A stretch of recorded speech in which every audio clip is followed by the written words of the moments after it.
बिस्मिल्लाहिर्रहमानिर्रहीम, अस्सलाम वालेकुम। प्रोग्राम मुकाबिल के साथ मैं हूं सरवत वनीम। रऊफ क्लासा साहब हमारे साथ मौजूद हैं, जबकि आमिर मतीन साहब हमें लाहौर स्टूडियो से ज्वाइन करेंगे।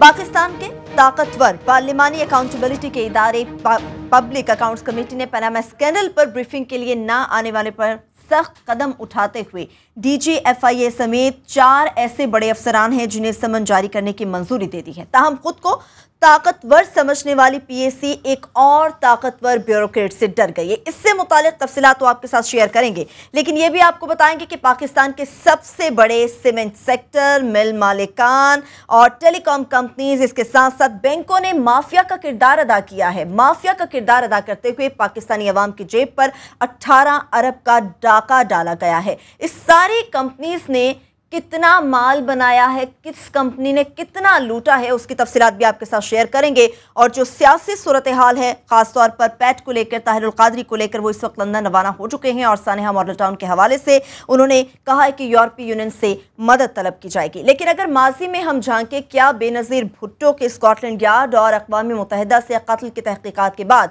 अब की बार सानेहा मॉडल टाउन की तहकीकात भी इन्हीं से करवाई जाएंगी? और पाकिस्तान के तहकीकाती और इंसाफ के निज़ाम पर क्या इसे एक तमाचा नहीं महसूस किया जाएगा? अगर सब तहकीकात बैरूनी एजेंसियों से करवाई जानी है तो आखिर फिर पाकिस्तान ने ये सफ़ेद हाथी क्यों पाल रखे हैं?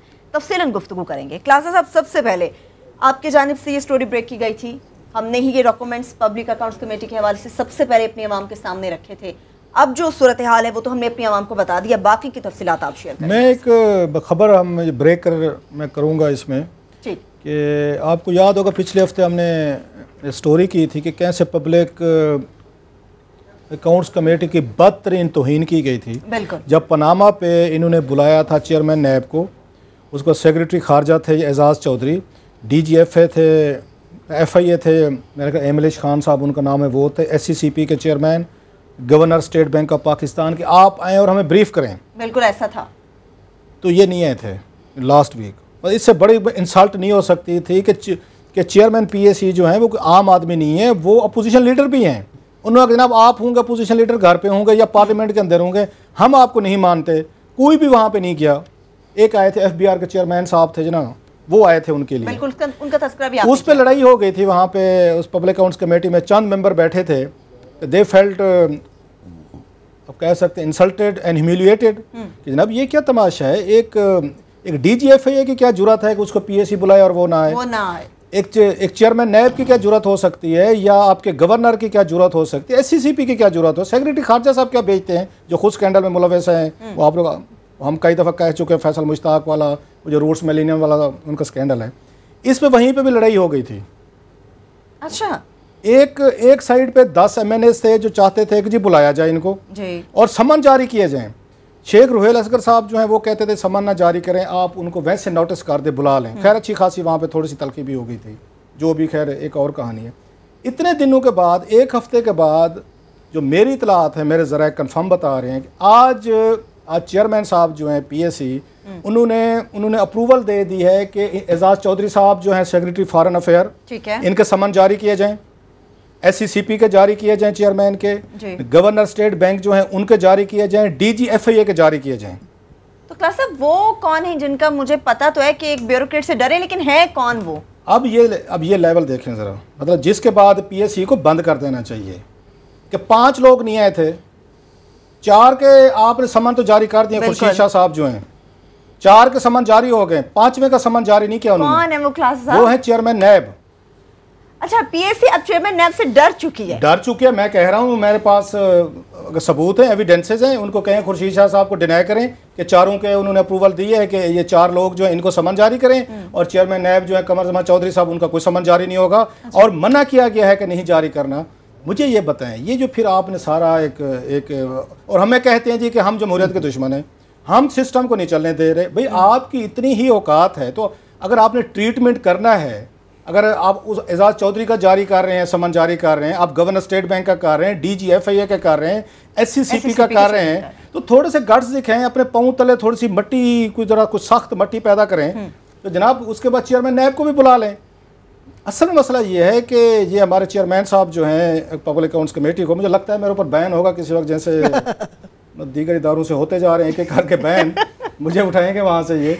कि चेयरमैन साहब पे खुद नैब के केसेस थे, खुर्शीद शाह साहब पे। अच्छा, फिर वो केसेस ख़त्म हुए हैं।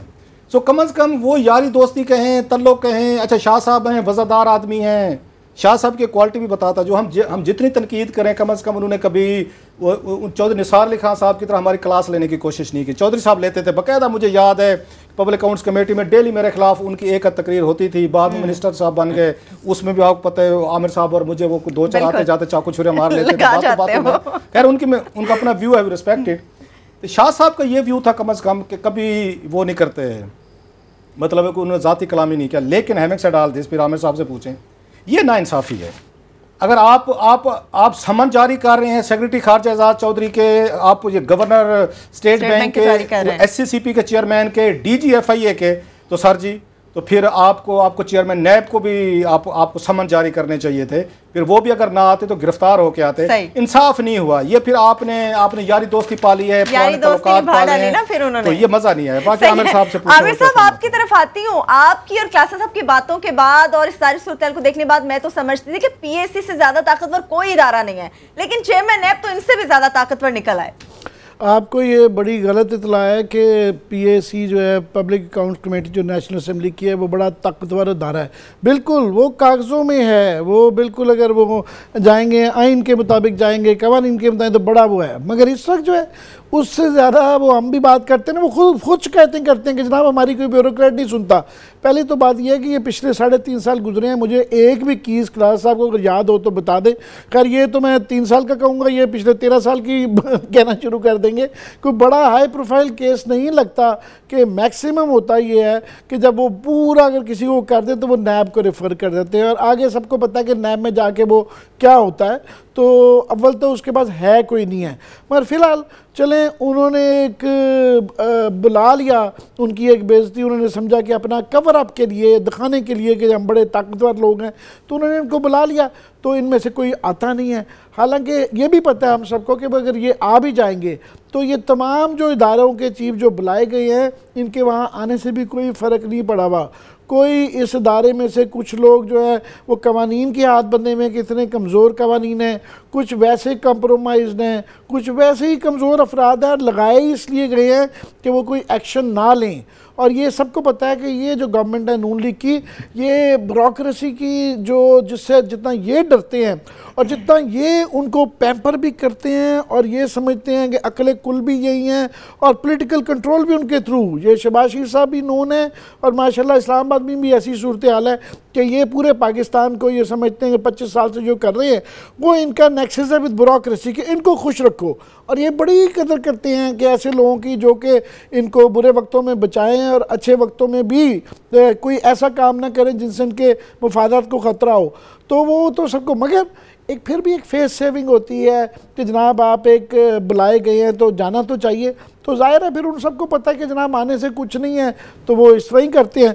बाकी रहा कि चेयरमैन नैब की उन्होंने बता ही दिया क्लास साहब ने कि उनको क्यों नहीं बुलाया गया, कि वो वहाँ पे जो बैठे हुए हैं काफ़ी सारे लोग, वो सारी कंप्रोमाइज़ हैं, सबके केसेस हैं वहाँ पे, और वो एक step ahead of all this bureaucrats हैं। तो तकलीफ बात सिर्फ ये है कि PTI को वहाँ पे कम से कम जो है ना अपना ज़्यादा शोर मचाना चाहिए कि जनाब चलें उनके, क्योंकि इत्तफाकन जो PTI आप लाहौर में आमिर आपके ही दोस्त हैं। अब शफकत महमूद साहब PAC में हैं, मतलब शफकत महमूद साहब एक बड़े इंटेलिजेंट आदमी है, पावरफुल आदमी है। हम उनकी वो छोटी सी, वो ठीक है एक सिविलाइज्ड आदमी है, मानते हैं, सॉफ्ट आदमी है, लेकिन सॉफ्ट आदमी के सामने ये सारी चीज़ें हो रही होती हैं। कोई वो बेचारे वो यस चेयरमैन कहते रह जाते हैं और चेयरमैन साहब जो हैं अपनी मर्जी के फैसले उन पे ठोस देते हैं। इसमें तो बहुत बड़ा प्रोटेस्ट होना चाहिए PAC में इमरान का, या तो 5 को सम्मान जारी ना करें या 5 को करें। उन्होंने कहा कि जनाब ये हमारे सर पे ही चल रही है। उनकी ये है कि वो जो अपनी ताईं वो बहुत ज़्यादा कर रहे हैं, और वो आपको याद होगा कि वो 2-4 केसेस जो है, ये सही बात है कि अलवी साहब और शफकत साहब की वजह से आ रही, मगर वो जो जिस किस्म का शायद जो है ना यहाँ पे रिक्वायर्ड है शोर मचाना, वो ये किसी और नौयत का ही है। इसके लिए शेख रशीद टाइप किया जा सकता है, महजब रह के उस दायरे में तमीज़ के रह के, अब वहाँ सूरत हाल नहीं रह गई है कि आप काम करवा सकें। यानी कि आमिर साहब ये तय हुआ कि PAC ताकतवर इदारा जरूर है मगर सिर्फ कागजों की हद तक। एक छोटी सी ब्रेक लेंगे, इस पर आकर तो बात करेंगे, साथ साथ अपने देखने वालों को यह भी बताएंगे कि किस तरह से बहुत बड़े बड़े सेक्टर्स पाकिस्तानी अवाम को लूटते हैं और ये लूटने का तरीका वारदात उनका होता क्या है, ये भी शेयर करेंगे। हमारे साथ रहिए।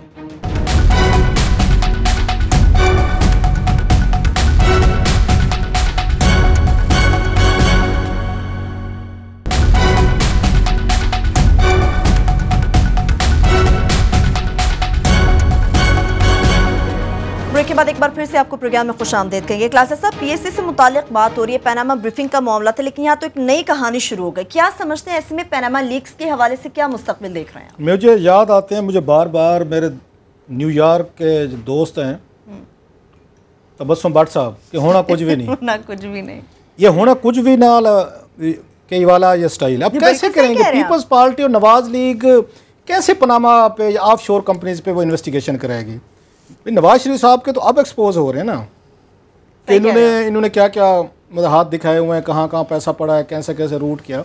तो जरदारी साहब और बेनज़ीर भुट्टो साहब तो वो 93-94 में उन्होंने तो वहाँ पे सरे महल इन्हीं ऑफ शोर कंपनीज के जरिए खरीदा था। ये मनी लॉन्ड्रिंग जो हुई थी वहाँ पे स्विस बैंकों में 60 मिलियन डॉलर या 6 अरब रुपए की, तो ये इसी तरह ऑफ शोर कंपनीज के जरिए ये सारा पैसा होता। बल्कि जो पेमेंट की गई थी उस सरे महल की वहाँ स्विस ये बैंकों से, वो भी ऑफ शोर कंपनियों के जरिए पेमेंट्स करवाई गई थी। तो ये अल्लाह के फजल से जो पीपल्स पार्टी है ये पहले से समझदार थे। नवाज शरीफ साहब ने भी 93 में उन्होंने अपने बच्चों की कंपनी बनाई। लगता है इन दोनों ने मिलकर ये काम किया। 93 में मियां साहब गए। अच्छा, मियां साहब आपको सरबत मजे की बात बताऊं, मतलब ये समझदार कितने लोग हैं। मुझे हंसी भी आती है, रोना तो कह रहा हमें आता ही है इस मुल्क के हालात देखे। अब हंसी आना शुरू हो गई है कि जिन दिनों में इन्होंने एक्सपोज किया था नवाज शरीफ साहब ने यहाँ कौमी असम्बली में, इन्होंने खड़े होकर कि जनाब कि इन्होंने सरे माल खरीदा है, जब वो स्टोरी आई थी संडे टाइम्स में ऑफ शोर कंपनीज के जरिए बड़े रोले डाले इन्होंने, नवाज लीग वालों ने आसमान सार पे उठा लिया था। ये 95 की बात बता रहा हूँ। उन्हीं दिनों में ये खुद इनको अपनी ऑफ शोर बनाए हुए हसन को, हुसैन को, मरियम को 3 साल गुजर चुके थे। इनको दाद दें कि खुद बनाई खड़े हैं, इन्हें पता है कि हमने वो कंपनियां बना चुके हैं। जरदारी साहब का महल का जिक्र आया तो इन्होंने फौरी तौर पर, ये आमिर मतीन साहब उन दिनों में ये रिपोर्टिंग करते थे नेशनल असम्बली की, आप भी करते हैं खैर। तो ये जो चीज़ मेरे लिए बड़ी एक हैरान कौन है कि जो काम इन्होंने 1993 में किया, ऑफ शोर कंपनियां बना के पैसा इन्होंने इधर उधर रखा, जरदारी साहब ने वो काम जाके उन्होंने 94-95 में किया, पकड़े गए। मतलब उस वक्त वारदात पूरी नहीं डाली होगी ना, पकड़े गए कुछ 2 साल बाद। ये तो इनको तो पकड़े जाने में लगे हैं 20-25 साल। लेकिन इन्होंने उस वक्त भी इन्होंने रोला डाल दिया था कि ये देखें जरदारी साहब ने ऑफ शोर कंपनी बना ली, ये देखें इन्होंने मनी लॉन्ड्रिंग कर ले, ये देखें मुल्क को लूट के। अब क्या? और पार्टी भी बन गए, इन्होंने स्विट्जरलैंड को लेटर लिख के पार्टी भी बन गए कि पाकिस्तान का लूटा हुआ पैसा है। अब आपका ख्याल है ये फिर बैठ के दोनों तहकीकात करवाएंगे, नैब से करवाएंगे, FIA से करवाएंगे। आपको मुझे एक लाल बत्ती है, एक ट्रक है, हम उसके पीछे लगे हुए हैं। वो नैब DG FIA, अब उसकी देखें DG उसके FIA के लिए मैं पढ़ रहा था कहीं पे कि चौधरी साल अली खान साहब ने कोई उस पर कोई एक्शन भी लिया है कि हजूर आप क्यों नहीं गए। एमलिश खान साहब हैं, उनके सर पर ईमानदारी का भूत सवार। ईमानदार आदमी से मैं ये इस बात पर बड़ा तंग हूँ।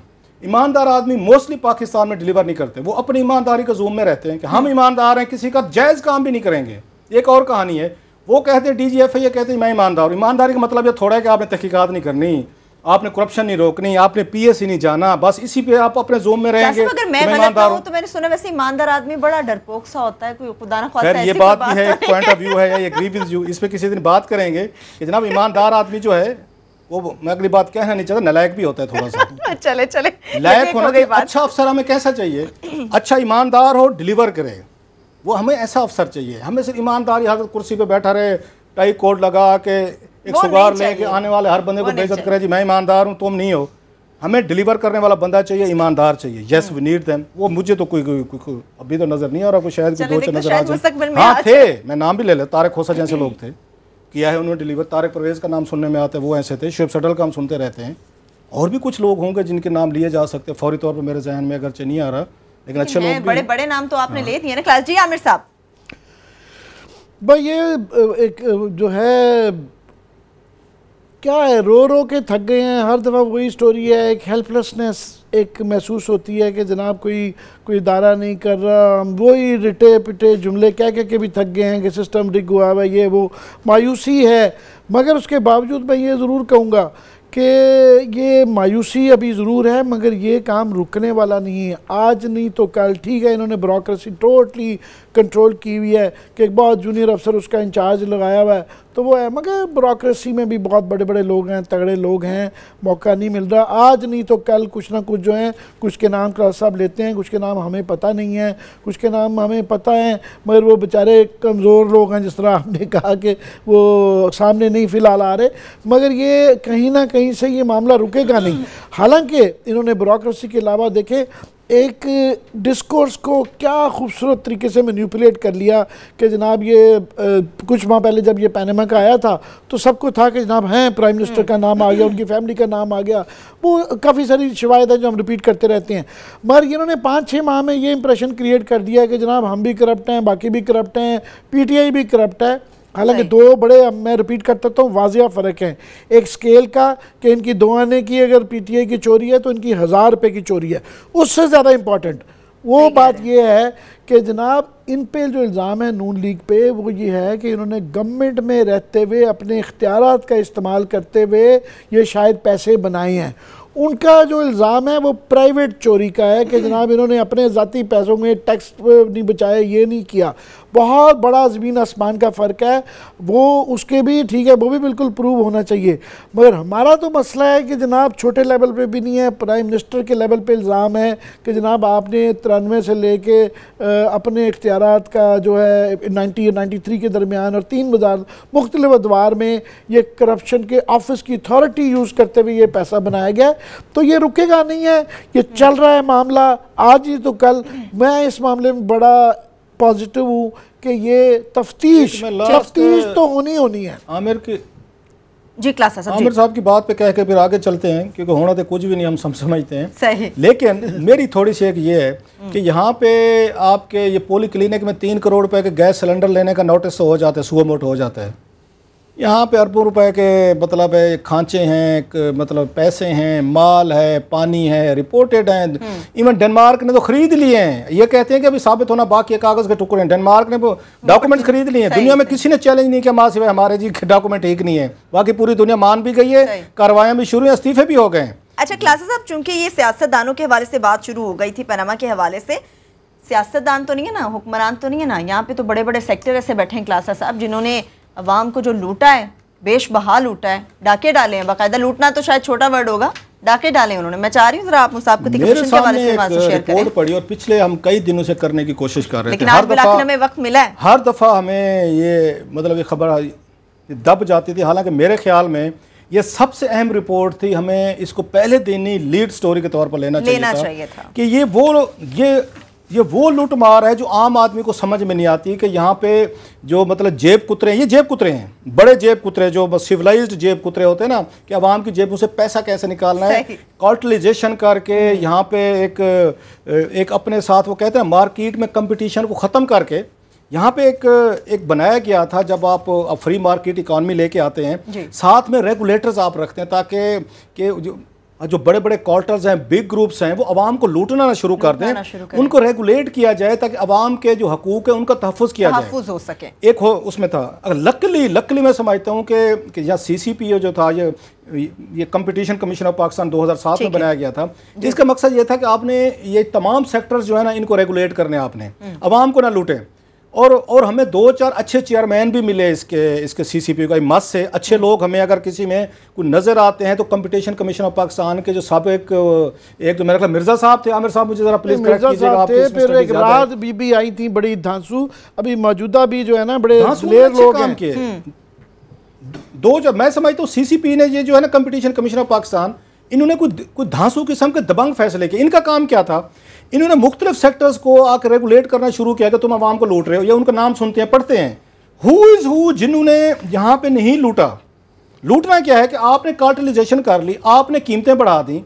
होना तो ये था मार्केट इकॉनमी का 10 लोग हैं, एक कारोबार कर रहे हैं, मार्केट में किसी की प्राइस ज़्यादा होगी, किसी की कम होगी, तो ग्राहक को ये मौका मिलता है मुकाबले में कि जिससे उसको प्राइस कम मिल रही हो, जैसे टेलीफोन के पैकेजेस हैं, मोबाइल फ़ोन के पैकेजेस हैं, या आपको दीगर अभी इदारे हैं, तो आपकी मर्जी होती है कि कौन सा कम पैकेज। इन्होंने क्या किया, इन्होंने कार्टेलाइजेशन किया। कार्टेलाइजेशन क्या है, ये माफिया, इंग्लिश में अगर इसको कार्टेलाइजेशन को उर्दू में जाकर सिंपल अल्फाज में माफिया ने क्या किया है, इन्होंने कहा हम तो बेवकूफ़ लोग हैं, अगर हम आपस में अगर हम मुकाबला करेंगे तो हमें नुकसान होगा। हम 8-10 लोग हैं और तो मार्केट में बंदे नहीं है, 6 लोग हैं। तो फिर उन्होंने कहा जी हम मिलते हैं, खुद एक प्राइस फिक्स कर देते हैं, ना आपने काम करनी है ना मैंने करनी है, मर्जी का है, 10 रुपए का को लेना है सौदा ले, नहीं लेना घर जाए। सो मेरे लिए उन्होंने ऑप्शंस खत्म कर दिए कि मैं जाके किसी उसके जो कंपटीशन के फायदे होते हैं फ्री मार्केट के, मैं वहां पे प्रेफर करूं। अब आप पढ़ते जाएं, अभी देखें पोल्ट्री, अच्छा फिर ब्रेक ले लें, इसमें तफसील से आज बात करते हैं। मेरा ख्याल सईद काजी साहब भी शायद बिल्कुल क्लासा साहब, बिल्कुल हम वापस जब ब्रेक से आएंगे तो तफसीलन तो इससे बात करेंगे, लेकिन सईद काजी साहब सीनियर तजियाकार और एंकर पर्सन है, वो भी हमारे साथ इस वक्त मौजूद है और ब्रेक के बाद उनका तजिया भी हासिल करेंगे। हमारे साथ रहिएगा।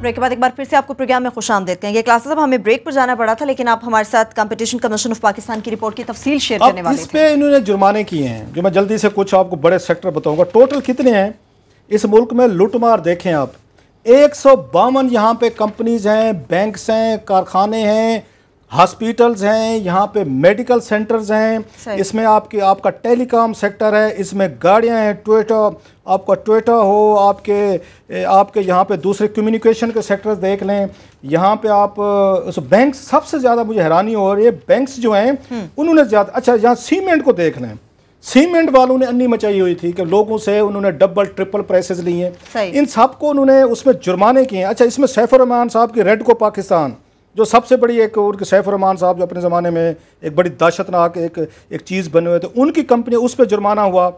इसमें एक दफ़ा मैं अभी कुछ नाम पढ़ूंगा आपको, उसके बाद आप काजी साहब और आमिर मतीन साहब से बड़ा तफसील से व्यू लीजिएगा, ताकि पूरी तफसील है कि कुछ अर्सा पहले इसाक डार साहब ने कौमी असम्बली में एक रिपोर्ट पेश की थी। उनसे पूछा गया था ये कार्टल जो हैं ये पाकिस्तान को खा गए हैं, लोगों को लूट रहे हैं, अब क्या कर रहे हैं। उन्होंने एक बड़ा उन्होंने इंटरेस्टिंग और बड़ा इंतहाई उन्होंने फिक्रमंदाना जवाब दिया। उन्होंने कहा हजूर हम क्या करें, हम जिस कार्टल्स पे हाथ डालते हैं, मतलब सीसीपी ये कंपटीशन कमीशन डालता है, ये जाके एक बड़ा तगड़ा वकील करते हैं, उसकी जेब में डालते हैं पैसे, अदालतों से स्टे ले लेते हैं। सही। उस दिन हमने यहाँ पे LPG किंग जो हैं इकबाल जट अहमद का हमने शो किया था, उनका वकील पति कौन है जिन्होंने उन पे 45 करोड़ रुपए का जुर्माना हुआ था इकबाल जट अहमद की JJVL पे।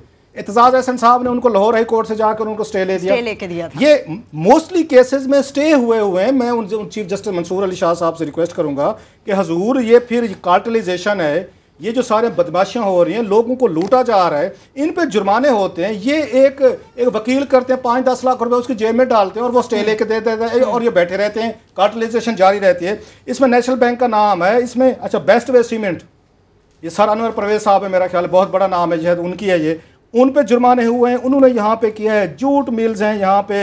इसके बाद सर जी आप इसमें कह रहे हैं पाकिस्तान सीमेंट है, पैनियर सीमेंट है, लक्की सीमेंट, उसके बाद कुहाट, आपका जो facto cement, DG Khan cement, उसके बाद बैंक्स 27 बैंक्स, आपका नेशनल बैंक है यहाँ पे, अल बराक है, बैंक अल हबीब है, फैसल बैंक, स्टैंडर्ड चार्टर, आपका UBL, NIB, Askari bank, bank Al Falah, Habib bank, allied bank, मतलब बैंक। अच्छा आपका Sindh bank, Samba bank, bank of Punjab, आपका silk JS bank, Dubai Islamic bank of Khyber, Habib metropolitan, इन तमाम ने पाकिस्तान के लोगों को चूना लगाया है। ये मैं आपको उसको बताऊँ, PTCL जो सबसे बड़ा था, 8 अरब रुपए का चूना उन्होंने लगाया है। सही। यहाँ पे आपके मतलब नेम एनीथिंग, मेडिकल स्टोर, ये शिफा इंटरनेशनल, मतलब हॉस्पिटल जो हैं लोग वो अपने मरीजों को लूट रहे हैं, उन पे जुर्माने लगे हुए हैं। एक लंबी लिस्ट है, नाम चल रहे होंगे मेरा ख्याल है। अगर थोड़ी सी लिस्ट हमारे प्रोड्यूसर साहब देखें, आमिर साहब से लें, मेरा ख्याल सईद काजी साहब भी हमारे साथ हैं। सईद काजी साहब जो है मेरे कुलीग रहे हैं, इकट्ठे हम प्रोग्राम करते रहे, बल्कि मुझे टीवी शोज की तरफ लाने में सईद काजी साहब का बड़ा रोल है, ये उन्हीं का क्रेडिट है। इनको कार्टलाइजेशन पे बड़ी इनकी तहकीकात भी हैं, रिसर्च भी है, प्रो पीपल गुफ्तगू करते हैं। आमिर साहब से पूछ के फिर काजी साहब से, सईद काजी साहब की जानिब तो जाएंगे। आमिर साहब मैं आपके जानिब आऊंगी, क्या कहेंगे आप? ये जो रिपोर्ट आई है सामने, बिल्कुल ये रिपोर्ट मैंने नज़र मारी है, ये काजी साहब इसकी तफसील बताएंगे कि ये दुनिया में कहाँ लैटिन अमेरिका में जिस तरह ये जो इनकलाब की जो जड़ें रखी गई वहाँ पे किस तरह ये कार्टलाइजेशन हुई। और कार्टलाइजेशन होती क्या, ये आसान लफ्ज़ों में ये मैं कारी साहब के लिए छोड़ के जा रहा हूँ, क्योंकि ये इसके बड़े प्रोफेसर हैं, उनका वाकई बड़ा इस पर शौक भी रहता है और बड़े जज्बे से ये बात करते हैं। मैं थोड़ी सी पाकिस्तान की इसकी लार्जर पिक्चर पेश करना चाह रहा हूँ कि पाकिस्तान में हमारे पे ये, मैं नहीं कह रहा, ये अब काफ़ी सारी इस तरह की रिपोर्ट्स भी अब आ गई हैं कि जनाब एक मजाक बन के रह गया है कि यहाँ पे ये 4-5 हर इंडस्ट्री में, ये जो लिस्ट पड़ी है क्रास साहब ने, इसके अंदर सीमेंट भी है, बैंक भी है, इसके वो है, सारी वो जो है लोग मिल जाते हैं, 4-5 मिलके अपनी प्राइसिंग कर लेते हैं और कंज्यूमर को लूटते हैं। हर हॉस्पिटल्स लूट रहे हैं लोगों को, हॉस्पिटल से लेके मैं कहता हूँ कोई चीज़ कोई ऐसा रह नहीं गया। और ये जो जुर्माने का साहब आप पढ़ रहे हैं, ये नहीं है कि इन्होंने इतने पैसे लूटे तो अरबों खरबों रुपए हैं। ये तो जब पकड़े गए हैं तो थोड़े थोड़े जुर्माने हुए हैं और उस पर भी आप सही कह रहे हैं कि स्टे ले लिया जाता है। और स्टे में एक बड़ा प्रॉब्लम ये है कि कॉन्फ्लिक्ट ऑफ इंटरेस्ट है।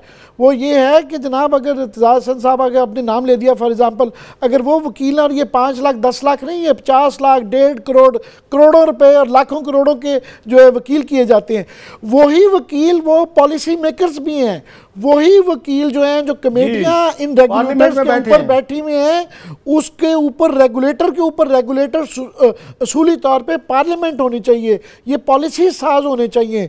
जब पॉलिसी साज ही चोर पकड़े जाएं और उनके वकील बन जाएं तो वो फिर जज ने क्या करना है, हम जज पे डाल देते हैं। तो ये तो एक बात हो गई। दूसरा ये कि पाकिस्तान में इसका नतीजा हमारे सामने, ये जो दिन ब दिन गरीब तर हो रहा है और अमीर तर हो रहा है, और ये मैं नहीं कह रहा, ये जिनी क्वेश्चन जो है उसकी वो आती जा रही है कि जनाब इतने ज़्यादा, और हम रोते रहते हैं कि जनाब 8 करोड़ से ज़्यादा लोग हैं जिनकी 4000 रुपये तनख्वाह है, और ये बढ़ता जा रहा है।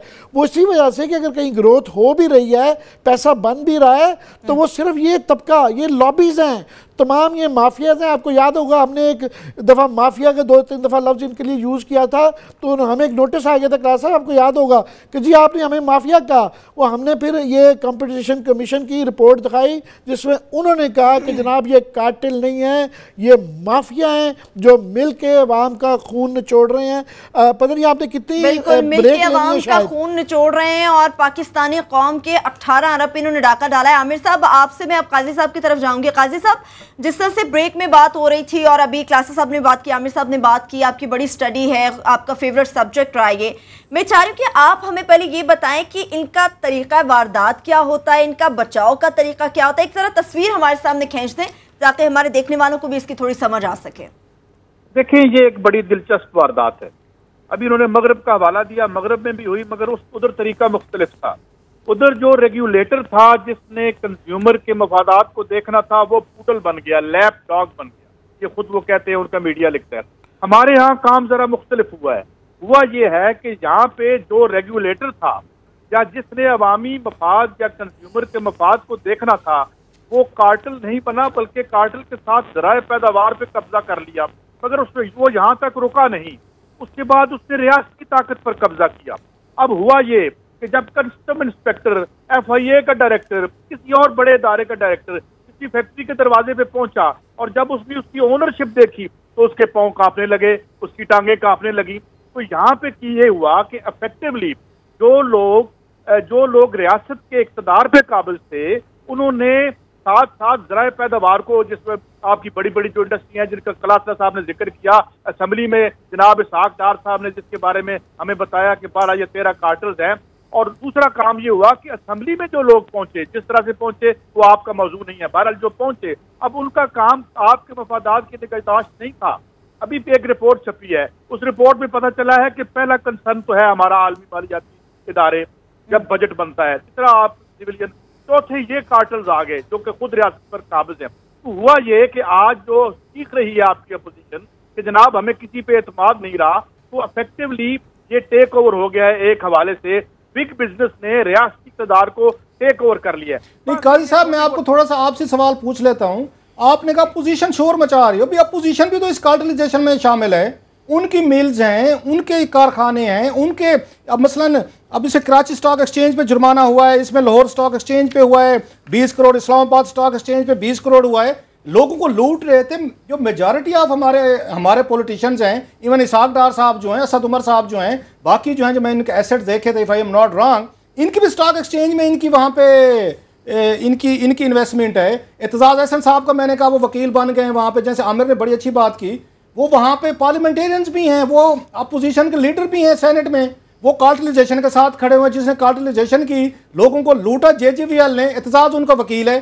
तो अपोजिशन भी तो उसी में खड़ी हुई है, इनके भी कारखाने हैं, इनके भी मिले हैं, तो अपोजिशन तो कॉम्प्रोमाइज है। आपने कहा कि वो शोर मचा रहे, कहाँ वो मिट्टी का स्वाद मचा रही है सर? वो इसलिए बचा रहे हैं, शोर वो इसलिए बचा रहे हैं। यही सवाल मुझसे एक और चैनल पे पूछा गया था, तो जी लोग बाहर नहीं निकलते, तो मैंने कहा वो बाहर तो पहले बेचारे, गर्मी है, बिजली नहीं है, बाहर निकल के डंडे खाएं, आपके लिए इक़्तिदार की गुंजाइश पैदा करें, आप इक़्तिदार में जाएं और फिर इन्हीं लोगों के हकूक का धंधा करें। तो बेसिकली इसीलिए हम उसी जो मैं और आप क्लासर साहब बात करते थे जिस डिस्कनेक्ट की, वो डिस्कनेक्ट की वजह यह है कि जो लोग रूलिंग इस खेल में है, इक़्तिदार की म्यूजिकल चेयर में है, उनका रिश्ता कुल्ली तौर पर कट चुका है मैसेज से, अवाम से। आपने और मैंने मीडिया पे शायद जोड़ रखा है मगर अमली तौर पर नहीं है, और शायद इसीलिए अगर कुछ सोल्यूशंस होंगे तो बियॉन्ड, मैं इत्तफाक करता हूँ, बियॉन्ड दिस जो अपोजिशन है, इससे भी आगे फलांग के समाज को जाना पड़ेगा और हुकूमत से तो फलांग के आगे जाना ही पड़ेगा। जनाब जी कलात्रा साहब,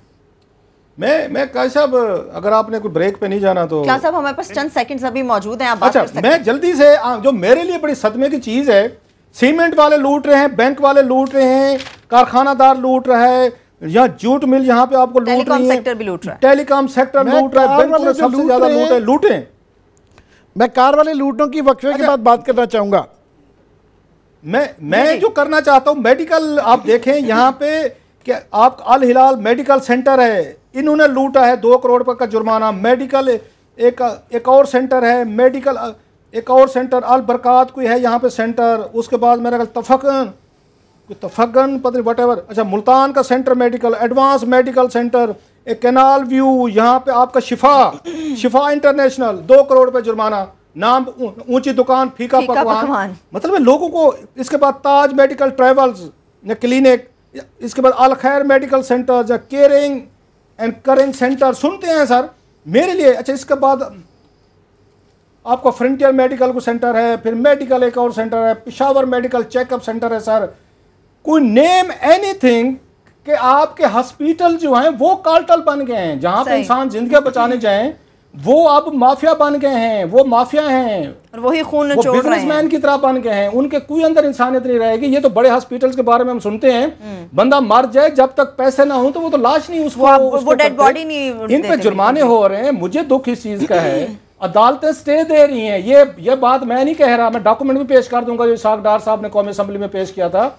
अदालतें स्टे दे रही हैं। जब एतजाज एहसन जैसा बंदा JGVL के केस में जाके पेश होगा तो आपका क्या ख्याल है, जज साहब फिर उनको स्टे नहीं देंगे? सर इनको खाली करें स्टे, इनको जुर्माने पे करवाएं इनको। बिल्कुल, एक छोटी सी ब्रेक लेंगे। क्लास जो आपने जिक्र किया उस पर तो बात करेंगे, लेकिन जो सैयद काजी साहब ने एक तस्वीर खींच के मुख्तसर से हमारे सामने रखी है, उसके बाद माफिया का लफ्ज़ हटा देने के बाद तो ऐसा महसूस होता है कि ये माफिया एक खौफनाक और बदसूरत बला के जैसा होगा। एक छोटी सी ब्रेक लेंगे, वापस आएंगे, इस पर बात करेंगे हमारे साथ।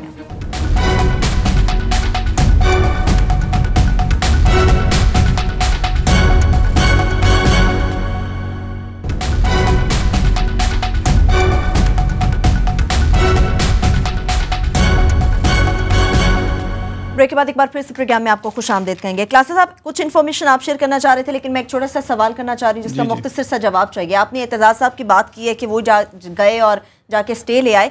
याद है आपको खोसा साहब का भी हमने प्रोग्राम किया था यान अली के मामले में, उन्होंने कहा था कि वकालत मेरा पेशा, सियासत से ना जोड़ा जाए। खैर एतजाज साहब का तो उनके साथ उनका बिजनेस भी चलता रहता है, ये मसला। तो फिर आप ये एतजाज साहब कहते थे, एतजाज हसन साहब की रियासत होगी माँ जैसी।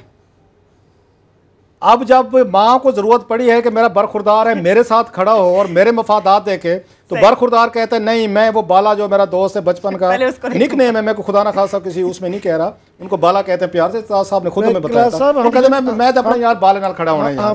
फिर हजूर आप जैसे 27 करोड़ रुपए का, मैंने सॉरी उस वक्त कहा कि 45 करोड़ यहाँ कागजात में लिखा 27 करोड़, तो फिर 27 करोड़ का अगर जुर्माना पड़ गया तो फिर रियासत के साथ खड़े होते। मैं क्विकली और बात करूँ जो मेरे जहन से उतर गई थी। यहाँ पॉलिटिशियन जो है अब अंडे, दूध, दही, मुर्गी सब कारोबार करते हैं। अब कार्टलाइजेशन देखें, यहाँ पे चौधरी परवेज अली साहब, चौधरी शुजात अली साहब, चौधरी शुजात हुसैन, और वहाँ पे आपके शरीफ खानदान की दुश्मनी, पॉलिटिकल नोन, यहाँ दुश्मनी है, एक दूसरे का पॉलिटिकली तौर पर दुश्मन है दोनों, ये चौधरी परवेज साहब, चौधरी शुजात हुसैन साहब और शहबाज शरीफ साहब। लेकिन इन दोनों के जो बच्चे हैं वो कारोबार दूध का करते हैं। दोनों के दूध जो हैं, जो इनकी कंपनीज हैं, एक उनके शहबाज शरीफ साहब के बरखुरदार की है, एक चौधरी शुजात हुसैन साहब के, दोनों के प्राइसेस एक हैं। ये कार्टलाइजेशन बता रहा हूँ।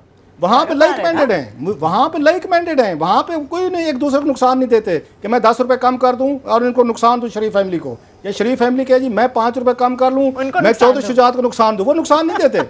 80 रुपए से इन्होंने शुरू किया, 80 रुपए पे दोनों ने, इन्होंने इनके जो ब्रांड है इनके दूध के इस वक्त 130 रुपए पे मिल रहा है, दोनों बेच रहे हैं। यहाँ पे हल्ला दूध होता था, डॉक्टर जफर अल्ताफ ने शुरू किया था, जो लाहौरियों को 45-50 रुपए में मिलता था। आखिर उसी डॉक्टर जफर अल्ताफ पे इन्होंने एंटी करप्शन यूज़ की, उन्होंने दूध का प्लांट बंद करवाया, उनको जेल में करवाया, और जब उनकी डेथ हुई है पिछले साल तो डॉक्टर साहब पे इन्होंने एंटी करप्शन के पर्चे करवाए हुए थे पंजाब हुकूमत ने। रीजन कि वो हल्ला दूध के अनरेडी चेयरमैन थे और हल्ला दूध जो है वो इनकी पूरी कार्टलाइजेशन में शामिल नहीं हुआ था, उसको पनिश किया गया था। मैं जरा ये बता दूं कि शहबाज शरीफ साहब हूँ, चौधरी शुजात या परवेज अली साहब अंदर से कारोबार में एक है कि अब आम को लूटना है, उसमें कार्टलाइजेशन है, उसमें प्राइसेस इन्होंने आगे पीछे नहीं किए, इन्होंने, ये फैक्ट है। बिल्कुल आप सही बात कर रहे हैं। काजी साहब की तरफ हम जाएंगे। आमिर साहब, वक्त की कमी का सामना है, कार माफिया के हवाले से आप कुछ इंफॉर्मेशन शेयर करना चाह रहे हैं? मैं क्विकली ये थोड़ा सा कहूँगा, ये बाकी सारे इसमें ये पढ़ने की ज़रूरत है कि ये इसमें तमाम सीमेंट की कहानी, दूध की कहानी, पोल्ट्री की कहानी, हर एक के अंदर मिलजुल के जो है कंज्यूमर्स को, आम आदमी को लूटा जा रहा है और ये पढ़ने वाली है। मैं सिर्फ कार पे थोड़ा सा क्विकली बता दूं कि कारों का पिछले 40-50 साल से हमारे यहाँ ये हो रहा है कि वो मिले में ना किसी बड़ी कंपनी को आने देते हैं। इंडिया में कार जब आई तो उन्होंने इस तरह के रूल्स रखे कि जनाब उनकी एम्प्लॉयमेंट भी जनरेट हो, उसी मुल्क में बन रही है, टेक्नोलॉजी का ट्रांसफ़र भी हुआ। यहाँ 50 साल में कुछ भी नहीं हुआ। आज भी ये मिले हुए हैं, सबसे महंगी डबल कीमत की महंगी कार है इंडिया के मुकाबले में। यहाँ पे आज भी वर्चुअली असेंबली कर रहे हैं, वही टोयोटा, वही होंडा, वही सुजुकी, और उन सबको इसमें जुर्माना हुआ है कि एक वो सिर्फ मिसाल है कि वेंडर्स के साथ किस तरह मिलके आई ओपनिंग अकाउंट है कि किस तरह ये आपस में मिलके जो है सारी कंपनियां वैसे कंपटीशन कर रही हैं, अंदर से मिलके इन्होंने पुर्जे किस तरह महंगे रखे हुए हैं। और क्विकली लास्ट बात कर रहा हूँ कि मैंने एतजाज़ साहब पे आज बहुत ही ज़्यादा फोकस हो गया। एतजाज़ साहब का सिर्फ अकेला इशू नहीं है, ये है कि अब ये बहस होनी चाहिए कि जनाब हमारे जो वकला हैं वो ज़ाहिर पार्लियामान में सबको इजाज़त है अपने वकालत करने की, मगर जहाँ पे जो ये पॉलिसी मेकर्स भी हैं, क्योंकि ये पार्लियामान सिर्फ कंपटीशन कमीशन ने तो नहीं ना रेगुलेट करना, पार्लियामान ने भी करना है। वही वकला जो कि पॉलिसी भी बनाते हैं उन रेगुलेटरी कमेटियों के ऊपर भी बैठे हुए हैं और साथ उनके वकील भी, कॉन्फ्लिक्ट ऑफ इंटरेस्ट है, इसको देखने की ज़रूरत है। जिस तरह के बाकी कारोबार हमारे सारे पार्लियामेंटेरियंस लॉबीज के, कार्टल्स के वही जो बन के रह गए हैं। मैं जस्ट क्विक कमेंट करूंगा, एतजाज़ साहब पे फोकस इसलिए हुआ है, just one quick comment sir, one कि एतजाज़ साहब ने तहरीक चलाई थी, यहाँ पे पूरी कौम को सड़कों पे लाए थे, चीफ जस्टिस साहब के लेके बहाल करवाएं और रियासत होगी मां जैसी, और लोगों ने नारे नहीं लगाए। और दूसरा, एतजाज़ एहसन साहब तनख्वाह लेते हैं ये लोगों के मफादात प्रोटेक्ट करने के एज ए पॉलिटिशियन। ये चीज़ें पेश हुई हैं कौमी असम्बली में, मैं रिपोर्ट निकलवा के लाया हूँ, वहाँ पे किसी ने रोला नहीं डाला। इतना बड़े डाके पड़ रहे हैं और वो कहते हैं कि जनाब कि मैं खोसा साहब की तरह भी मैं तो वकील हूँ, वकील हैं तो फिर आप पार्लियामेंट में ना बैठे। बिल्कुल, जितना बड़ा नाम होगा उतनी बड़ी जिम्मेदारी आपसे, मैं बिल्कुल एग्री कर रहा हूँ, मैं आपको काट नहीं रहा था, मैं एग्री कर रहा हूँ कि ये बिल्कुल है, बल्कि सिर्फ वकालत में नहीं, हर बंदा कॉन्फ्लिक्ट ऑफ इंटरेस्ट के पार्लियामान में सिर्फ जो इन तमाम पावर लॉबीज और कार्टेल्स की नुमाइंदगी रह गई है। आपको और मुझे पता है कि सेनेट के अंदर जो कम्युनिकेशन की कमेटी बनाई गई है उसमें 90% हैं जो खुद कॉन्ट्रैक्टर्स के रिप्रेजेंटेटिव हैं, नुमाइंदे हैं, वो खुद अपनी कंपनियां ठेकेदारी की चला रहे हैं। और ये बहुत ज़्यादा मजाक हो गया है कि तमाम ये जो लॉबीज़ हैं बैंकों की, सीमेंट की, इनके तमाम के रिश्तेदार या ये खुद जो है पार्लियामान में बैठे हुए हैं, तो क्या फिर नीचे बात करे आदमी। बिल्कुल, काजी साहब आप क्या कहेंगे? देखिए, बात यह है कि मैं आपकी खबर अभी देख रहा हूँ, वैसे तो 2-3 दिन से छुट्टी पे था, मगर ये जो जुर्माने हुए हैं इसकी टाइमिंग पे भी मैं गौर कर रहा हूँ कि एक नया इशू जो है वो सामने आ गया है। इससे पहले एक बेशुमार इशू हमारे पुराने काजी साहब लिस्ट 2-4 साल के जुर्माने चल रहे हैं, ये 2-4 साल जो जुर्माने होते रहे ना काजी साहब, वो हैं। ये एक दिन में अल्हम्दुलिल्लाह ये नहीं है कि इस हुकूमत के होते हुए एकदम किसी में ताकत आ गई, ये पिछले 2-4-5 साल की कहानी है। नहीं, ऐसी बात नहीं है। अच्छा, लेकिन मैं समझ गया, लेकिन मैं ये अर्ज कर दूं कि यहाँ पर जो बुनियादी तौर पर जो प्रॉब्लम है वो ये नहीं रहा। हाँ, इंडिविजुअल जिसका कोई वाली वारिस नहीं है वो जुर्माने भी देगा। फिर आप ये भी जानते हैं लिटिगेशन कितनी लंबी होती है। एक स्टोरी मैंने भी की थी जब वो असद उमर साहब हुआ करते थे किसी इदारे में, उस हवाले से क्लासर साहब ने स्टोरी की थी इनफैक्ट हमारे एक प्रोग्राम में, एंकरो में थे। बना वो भी गालिबन अभी तक यही चल रहा है। लास्ट टाइम तो यही असद उमर साहब ने कहा और था। फौजी, मैं आपकी बात करूं, फौजी फर्टिलाइजर और एंग्रो पे 8 अरब रुपए के जुर्माने हुए थे, उन्होंने स्टे लिए हुए हैं। तो बिल्कुल यही वही बात जो मैं क्लासर साहब का फिक्रा अगर मैं इजाजत दें तो अवाम एक चरागाह के तौर पर है और उन्हें चरागाह के तौर पर समझा जा रहा है। और सबसे जो इसमें तकलीफदेह बात है कि वो जो यहाँ पर ना वो कोई और जो जेन्युइन पॉलिटिकल मूवमेंट बनती भी हैं वो मूवमेंट को कोई लीड करने वाला नहीं है। रोजाना लाहौर माल रोड पे जो हमारे लोग, हमारे वर्कर्स आते हैं, हमारे इंडस्ट्रीज आती हैं, डॉक्टर्स आते हैं और हम जो पॉलिटिकल मूवमेंट्स हैं, और बात असल में यही है कि बात यह है कि जहां अगर आधे कार्टल अपोजिशन में होंगे, आधे कार्टल जो है वो गवर्नमेंट में होंगे, तो लोगों की तो ये एक इक़्तिदार की म्यूजिकल चेयर है, ये एक टोपी ड्रामा है, एक दूरा कुर्सी है। करप्शन पे इनका कंसेंसस है, करप्शन पे कंसेंसस है। लड़ाई ये है कि इस करप्शन में इस रियासत के जो लोग, जो इदारे, जो इससे जिनके पास इम्यूनिटी है, जो अनटचेबल हैं, अब ये सिविलियन एलीट उसमें शामिल होने का हक मांग रही है और कोई लड़ाई नहीं है यहाँ पर। और यहाँ यही पावर किया जाता है। जब आके तलाल चौधरी साहब या दानियाल अजीज साहब बताते हैं कि हजूर इमरान खान के भी असासे हैं, तो इसका मतलब ये है कि आपकी भी असासे, हमारे भी असासे, बात आगे बढ़ाएं। तो ये मामलात हैं। और जब तक मैं यही कहूँगा कुछ जेन्युइन पॉलिटिकल मूवमेंट अभी जो नजर नहीं आ रही, नहीं उठती, जेन्युइन लीडरशिप के साथ हमारे जो अवाम है वो विक्टिम बनते रहेंगे और हम स्टोरीज भी करते रहेंगे। जी बिल्कुल जी। क्लास साहब लास्टली आपसे पूछना चाहूँ, लास्टली मैं वही कह रहा हूँ, इनकलाब जिंदाबाद, ये जरूरी था काजी साहब आखिर में। अवाम मतलब है, मुझे जो उस पे आता है उन लोगों से शिकायत हैं कि खोसा साहब कहते मैं वकील हूँ, हजूर आप पार्लियामेंटेरियन ना जोड़ा जाए, मुझे याद है मतलब पार्लियामेंट, फिर पार्लियामेंट में आप क्यों बैठे हुए हैं सर? आप जाएं वकालत करें।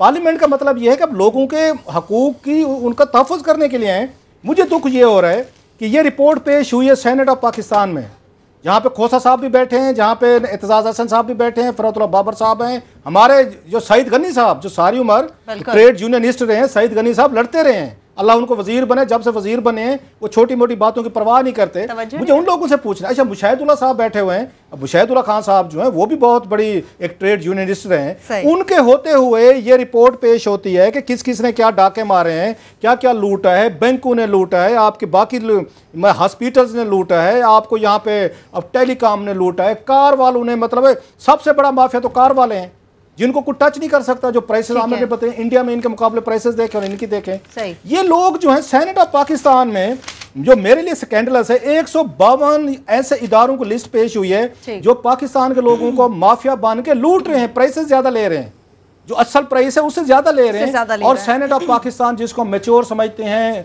ज्यादा समझदार समझते हैं, पढ़े लिखे लोग समझते हैं, जो नारे लगाते थे रियासत होगी मां जैसी, वो कहते हैं जी हम वकील पहले हैं। सर वकील हैं तो फिर मेहरबानी फरमाएं आप तशरीफ ले जाएं। हाँ। अगर आपने इन्हीं की ही वकालत करनी है और अवाम को आपने वहां पे रिप्रेजेंट करना है, तो उसके बाद बात आपकी बनती नहीं है। मुझे दुख ये है, बस सुतेली मां, मुझे दुख ये है सईद गनी साहब पे और मुशाहिदुल्लाह खान साहब पे, दोनों ट्रेड यूनियनिस्ट रहे हैं, इन दोनों को कम से कम इनको आवाज उठानी चाहिए थी कि ये डाके जी का शब्द कहा था कि अगर ये तो बहुत पहले इनकलाब आ जाता। सही इनकलाब वाकई बहुत पहले आ जाता। और ये जो जिस तरह से आपने काजी साहब बात की कि जो टोपी ड्रामा रचाया हुआ, इसके बाद तो यकीनी ये तौर पर ये कहा जा सकता है कुछ कहने सुनने की गुंजाइश ही मौजूद रहती। सईद काजी साहब हमारे साथ मौजूद थे, आपने अपना कीमती वक्त दिया, आपका बेहद शुक्रिया। इसके साथ ही प्रोग्राम अपने इख्तिताम पर पहुंचता, अपना बहुत सा ख्याल रखिए, खुदा हाफिज़।